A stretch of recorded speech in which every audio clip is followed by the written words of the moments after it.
Welcome to Shri news బులెటిన్ల ముందుగా headlines. జలార్ల వలలకు చిక్కిన వింత చేపలు.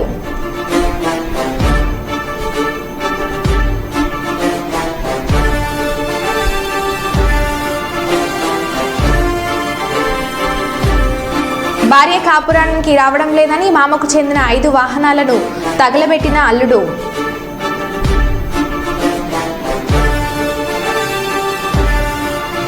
టీడీపీలో ఇరు వర్గాల మధ్య ఘర్షణ.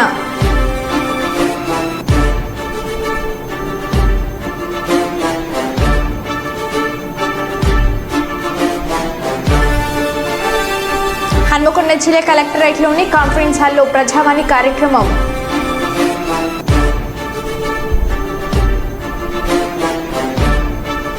బొగ్గు గనుల వేలానికి వ్యతిరేకంగా సిపిఐ ఏఐటియుసి ఆధ్వర్యంలో ఆందోళనలు.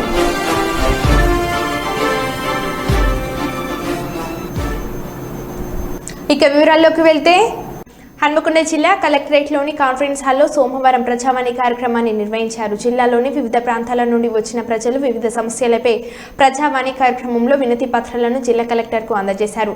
ప్రజావాణి కార్యక్రమంలో ప్రజల నుంచి అందిన వినతులను పరిశీలించిన కలెక్టర్ ఆయా సమస్యలను పరిష్కరించాలని సంబంధిత శాఖల అధికారులను ఆదేశించారు. ప్రజావాణి కార్యక్రమంలో జిల్లాలోని వివిధ ప్రాంతాల నుండి ప్రజల నుంచి 165 ఫిర్యాదులు వచ్చాయి.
మహబూబాబాద్ జిల్లా డోర్నకల్ మండలం మున్నేరు వాగుపై నుండి వెళ్తున్న సీతారాం ప్రాజెక్ట్ కెనాల్ను సందర్శించిన రాష్ట్ర మంత్రి వర్యులు శ్రీ పొంగులేటి శ్రీనివాసరెడ్డి, ప్రభుత్వ విప్ డోర్నకల్ శాసనసభ్యులు డాక్టర్ రామచంద్ర నాయక్.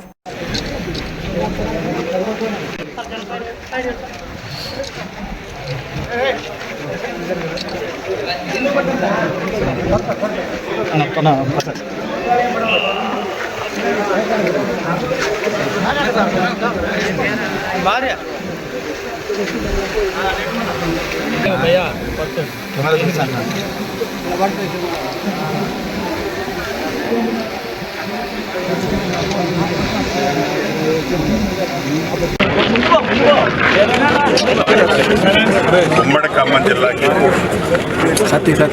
అదే రకంగా వరంగల్ జిల్లాలోని మహబూబాబాద్ ప్రాంతానికి, డోర్నకల్ ప్రాంతానికి సాగునీరు కోసం ఏదైతే గత ప్రభుత్వంలో సీతారామ ప్రాజెక్టు ద్వారా గోదావరి నీటిని ఈ ప్రాంతానికి తీసుకొచ్చే ఒక స్కీమ్ని గత ప్రభుత్వం చేపట్టింది.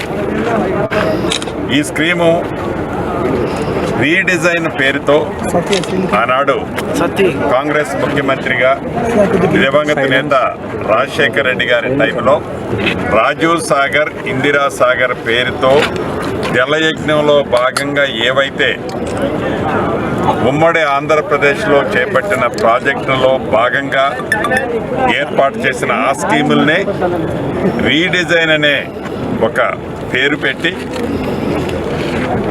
ఆనాడు ఈపీసీలో 2,800 కోట్లు ఖర్చుతో సుమారు 2,75,000 ఎకరాలను సాగులో తీసుకొచ్చే రాజీవ్ సాగర్, ఇందిరా సాగర్ని రీడిజైన్ పేరుతో డిజైన్లు మార్చి, పేరు మార్చి, మొదటగా 9,000 కోట్లతో శాంక్షన్ చేశామని చెప్పారు.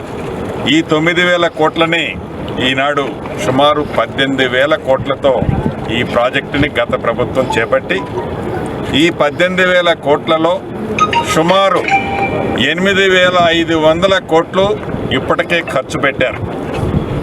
కానీ ఈ 8,500 కోట్లు ఖర్చు పెట్టినా ఒక్క ఎకరానికి కూడా నీళ్ళిచ్చిన సందర్భం లేదు. ఇది చాలా హాస్యాస్పదమైన విషయం. దీన్ని పేదోడు రాజ్యం రావాలి అని గడిచిన అసెంబ్లీ ఎన్నికల్లో యావత్ తెలంగాణ ప్రజల దీవెనలతో ఇందిరమ్మ రాజ్యం వచ్చిన తర్వాత యుద్ధ ప్రాతిపదిక మీద గౌరవ ముఖ్యమంత్రి రేవంత్ రెడ్డి గారి నాయకత్వంలో ఉత్తమ్ కుమార్ రెడ్డి గారు మంత్రి గారు సారథ్యంలో ఇరిగేషన్ ప్రాజెక్టులలో ముఖ్యంగా ఉమ్మడి ఖమ్మం జిల్లా, పాత వరంగల్ జిల్లాలోని కొంత ప్రాంతానికి నీరిచ్చే దాంట్లో భాగమైన ఈ ప్రాజెక్టుని ఈనాడు పూర్తి చేసే దిశలో కార్యక్రమాన్ని చేపట్టడం జరిగింది. దాంట్లో భాగంగానే 15 రోజుల క్రితం హెడ్ వర్క్స్ని, ఫస్ట్ లిఫ్ట్ని, థర్డ్ లిఫ్ట్ని పరిశీలించాం.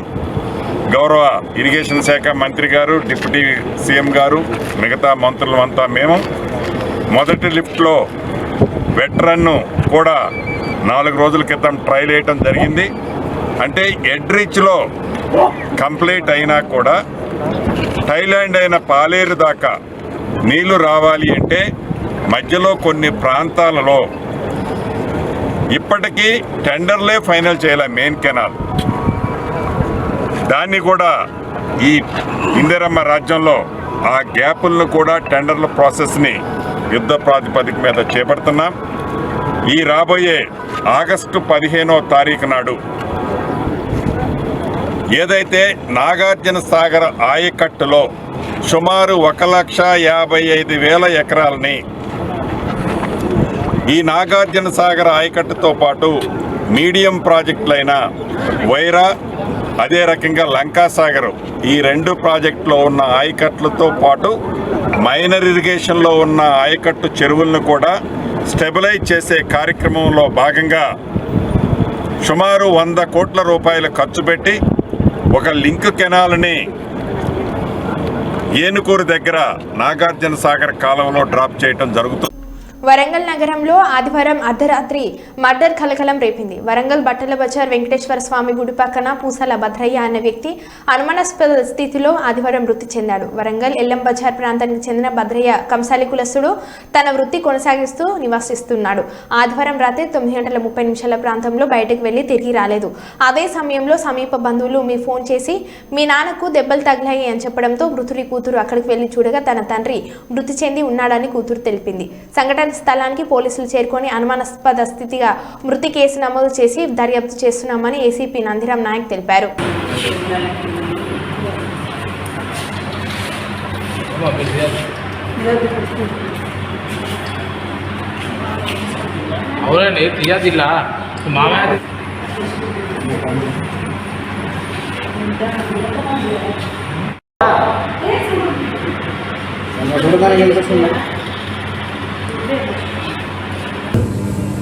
ఎల్లం బజార్లో ఉండేటువంటి పూసల వీరభద్రాచారి, ఇతను మేస్త్రి పని చేస్తూ ఉంటాడు. సో నిన్న నైట్ అరౌండ్ 9:30 ఆ ప్రాంతంలో ఇంట్లో వాళ్ళ భార్యతోని మరి మేస్త్రి దగ్గరికి వెళ్ళి డబ్బులు తీసుకొని వస్తాను అని చెప్పేసి ఇంటి నుంచి బయటికి వెళ్తాడు. తర్వాత అతను మళ్ళీ తిరిగి ఇంటికి రాడు. సుమారు 2 గంటల ప్రాంతంలో, మధ్యరాత్రి 2 గంటల ప్రాంతంలో వాళ్ళ యొక్క మిసెస్కు వాళ్ళ రిలేటివ్ ఒకతను ఫోన్ చేసేసి అతను మన బట్టల బజార్ ఏరియాలో వెంకటేశ్వర స్వామి టెంపుల్ స్ట్రీట్లో చనిపోయి ఉన్నాడని చెప్పేసి వారికి ఇన్ఫర్మేషన్ ఇవ్వడంతో ఆమె వచ్చి చూసింది. అతను వెంకటేశ్వర స్వామి టెంపుల్ స్ట్రీట్లో రక్తపు మడుగుల్లో తీవ్రమైనటువంటి గాయాలతో చనిపోయి ఉన్నాడు. సో దాని మీద ఆమె ఇచ్చినటువంటి దరఖాస్తు మీద మేము కేసు రిజిస్టర్ చేసి దర్యాప్తు చేస్తున్నాము. సో అన్ని యాంగిళ్లలో కూడా దీన్ని దర్యాప్తు చేస్తున్నాము. అన్ని సీసీ కెమెరాస్ కూడా వెరిఫై చేస్తున్నాము. సో ఐ హోప్ సాయంత్రం వరకు కొంత క్లూ వస్తుందని చెప్పేసి మేము భావిస్తున్నాము. ఫర్దర్ ఇన్ఫర్మేషన్ మళ్ళీ క్లూ వచ్చిన తర్వాత మీతో షేర్ చేసుకుంటాం. Thank you. ఖమ్మం జిల్లా తిరుమయ్యాలపాలెం మండలం బీచ్రాజ్పల్లి వద్ద అకేర్లో ఆశ్చర్యకర సంఘటన జరిగింది. చేపలు పట్టేందుకు వెళ్లిన బాలాజీ తన జలార్ల వలకు సముద్ర జలాల్లో కనిపించే వింత చేపలు చిక్కాయి. స్థానికులు వీటిని దయ్యం చేపలుగా పిలుస్తున్నారు.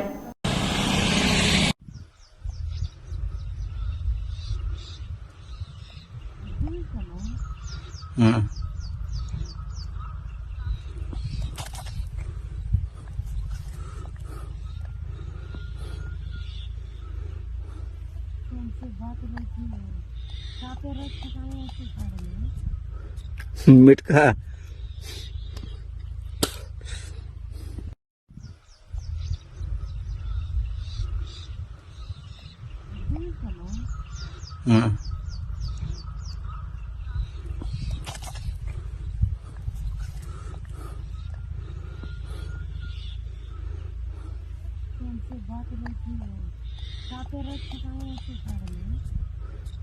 मिटका తెలంగాణ ముఖ్యమంత్రి రేవంత్ రెడ్డి ఈరోజు యాంటీ నార్కోటిక్ బ్యూరోకి సంబంధించిన 4 చక్రాల వాహనాలు 27 మరియు 40 ద్విచక్ర వాహనాలను జెండా ఊపి ప్రారంభించారు. ఇది సందర్భంలో సైబర్ సెక్యూరిటీ బ్యూరోకి సంబంధించి 4 చక్రాల వాహనాలు 14 మరియు ద్విచక్ర వాహనాలు 30 ప్రారంభించారు.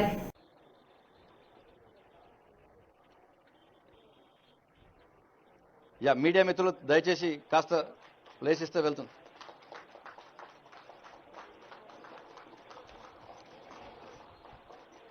ప్లీజ్ దయచేసి కొంచెం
టీజీ న్యాబ్ అధికారులు సిబ్బంది అందరికీ కూడా హార్దిక అభినందనలు, శుభాకాంక్షలు.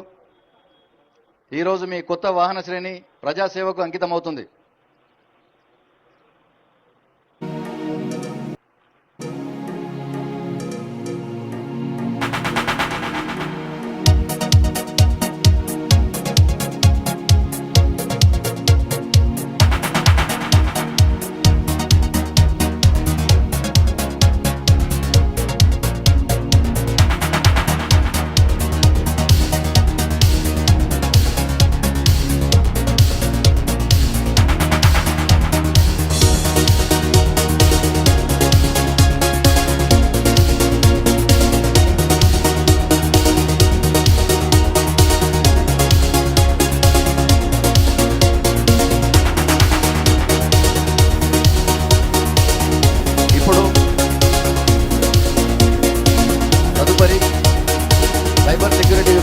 తెలంగాణ హైదరాబాద్ జూబ్లీహిల్స్ నివాసంలో ముఖ్యమంత్రి రేవంత్ రెడ్డిని మర్యాదపూర్వకంగా కలిసిన ఏపీ పీసీసీ అధ్యక్షురాలు వైఎస్ షర్మిల. ఈ సందర్భంగా ఆమెను శాల్వా కప్పి సత్కరించారు.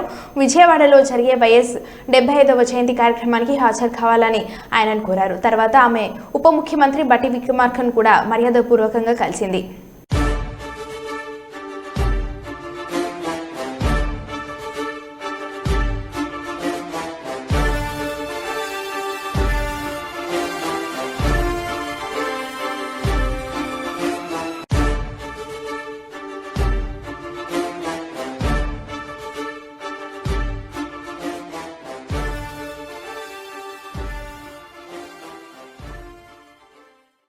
జగిత్యాల జిల్లా కేంద్రంలోని బస్టాండ్ ప్రాంగణంలో ఎక్కడికక్కడ పేరుకుపోయిన అపరిశుభ్రంగా ఉన్న పరిసర ప్రాంతాలను జగిత్యాల మున్సిపల్ చైర్పర్సన్ అడవుల జ్యోతి లక్ష్మణ్, బస్ డిపో మేనేజర్ పరిశీలించి బల్దియా సిబ్బందితో పరిశుద్ధ పనులు చేపట్టారు. ఈ కార్యక్రమంలో మున్సిపల్ శానిటేషన్, బస్ డిపో అధికారులు ఉన్నారు.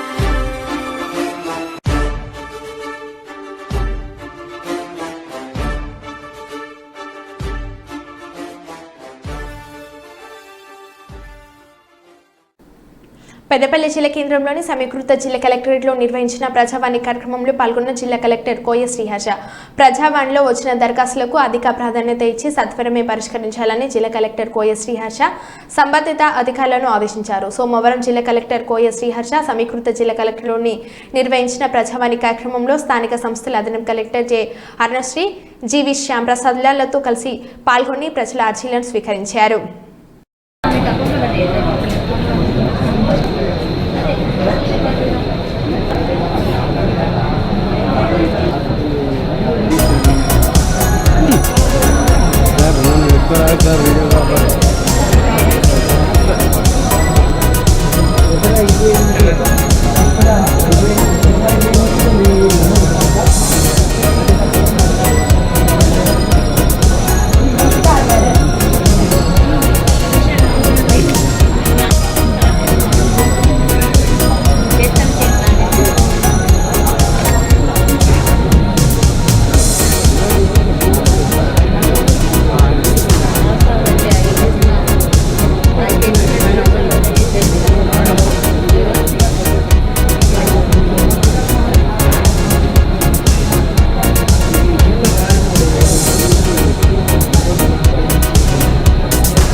వాళ్ళు వచ్చి అసలు ఎంక్వైరీ చేస్తారు.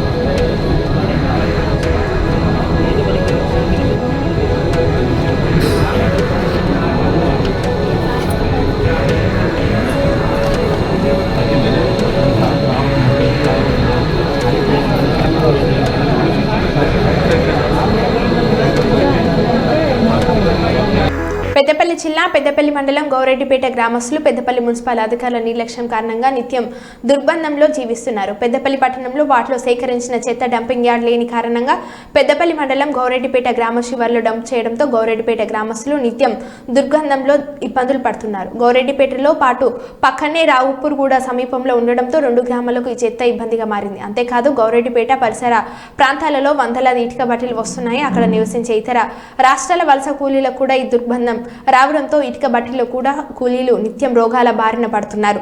ప్రతి ఇంట్లో ఒకరిద్దరు అస్వస్థతకు గురవుతూనే ఉన్నారు. వెంటనే ఇక్కడ చెత్త వేయడం ఆపి వేరే చోటకు ఈ చెత్తను తరలించాలని గ్రామస్తులు కోరుకుంటున్నారు.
పెద్దపల్లి కలెక్టర్ గారికి దయచేసి తెలియజేయనిది ఏమనగా, గరెడ్పేట ముత్తార గ్రామానికి దగ్గరలో డంప్ యార్డ్ ఉన్నది. పెద్దపల్లి నుండి మున్సిపాలిటీ నుంచి తీసుకొచ్చే చెత్తా చెదారం, హాస్పిటల్ నుంచి తీసుకొచ్చే అవయవాలు కానీ ఆపరేషన్ చేసిన అవన్నీ కానీ తీసుకొచ్చి డంప్ యార్డ్లో వేయడం వలన గౌరెడ్డిపేట ముత్తారంలో ఉన్న ప్రజలకు రోగాలు రావడం స్టార్ట్ అయినాయి. అంటే రోగాలు అంటే ఎట్లా అంటే కీళ్ళు నొయ్యడం, వాటర్ పడిపోక వాటర్ సరిగ్గా అది కావడం, ఆరోగ్యాలు ఉండకపోవడం, విష జ్వరాలు రావడం, హాస్పిటల్ పోయినా వేల రూపాయలు ఖర్చు పెట్టుకొని ఈరోజు ప్రజలు ఇబ్బంది పడుతూ ఉన్నారు.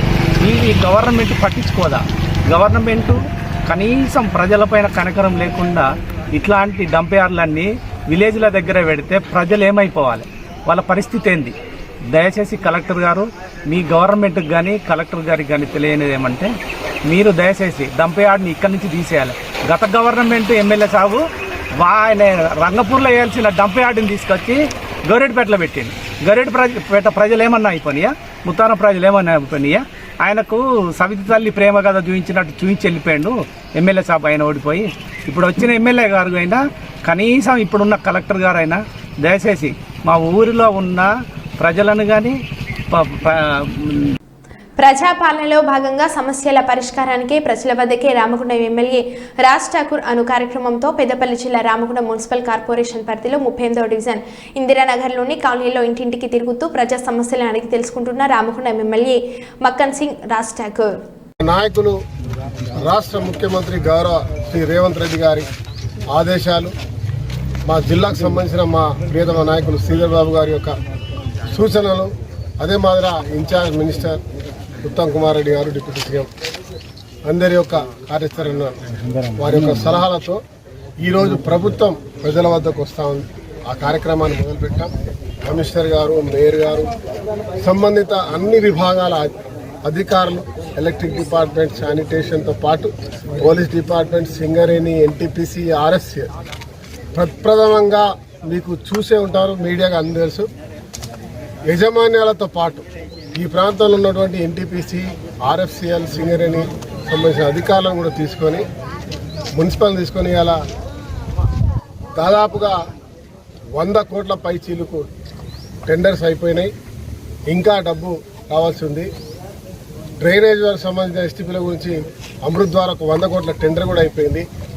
అదే మాదిరిగా రేపు జరగబోయే వర్షాకాలంలో ఇప్పటి నుంచే మురికి కాలువలు క్లీనింగ్, ఆ వర్క్లు అయ్యే వరకు పూర్తిగా క్లీనింగ్ చేసి యూజీడీలు, డ్రైనేజ్లు, అదే మాదిరి ఎలక్ట్రిక్ సంబంధించినటువంటి సమస్యలు, లైట్లు, స్ట్రీట్ లైట్లు అన్నీ కూడా ఏర్పాటు చేయాలి. ప్రజలకు ఎలాంటి అసౌకర్యం కలగకుండా చూడాలి. అదే మాదిరి వాడ తిరుగుతూ చాలా బీద పరిస్థితుల నుండి పూర్తిగా ఇల్లు లేనటువంటి ఎవరైతే ఉన్నారో వారికి ఇందిరమ్మ ఇల్లు ఇచ్చే స్వయంగా మేమే పరిశీలిస్తూ, దళారుల వ్యవస్థ లేకుండా, దోపిడీ లేకుండా అధికారుల సమక్షంలో ఆ ప్రాంతానికి వెళ్ళి ఈరోజు గుర్తించి పూర్తిగా నిరాశ్రయులైన వారికి సొంతగా భూమి ఉంటే కనుక వారికి అక్కడ 5 లక్షల రూపాయలతో ఇందిరమ్మ ఇల్లు ఇచ్చే కార్యక్రమం, భూమి లేకపోతే వారికి ముందుగా భూమి ఇచ్చే ఏర్పాటు చేస్తూ ముందు పోయేటట్టు కార్యక్రమం చేస్తూ ఉన్నాం. కొత్త ప్రభుత్వం వచ్చిన దగ్గర నుంచి గంజాయి మాఫియా అటల్ కట్. అనకాపల్లి జిల్లా చోడవరంలో భారీ మొత్తంలో 300 కేజీల గంజాయి పట్టువేత. పూర్తి సమాచారం కోసం విచారణ మొదలుపెట్టిన పోలీసులు.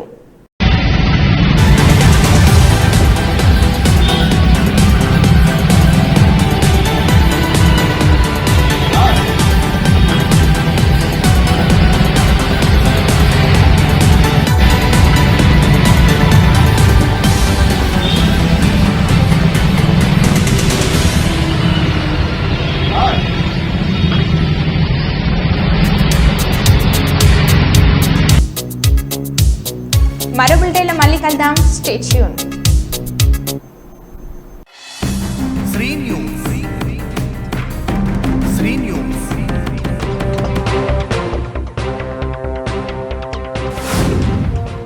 న్యూస్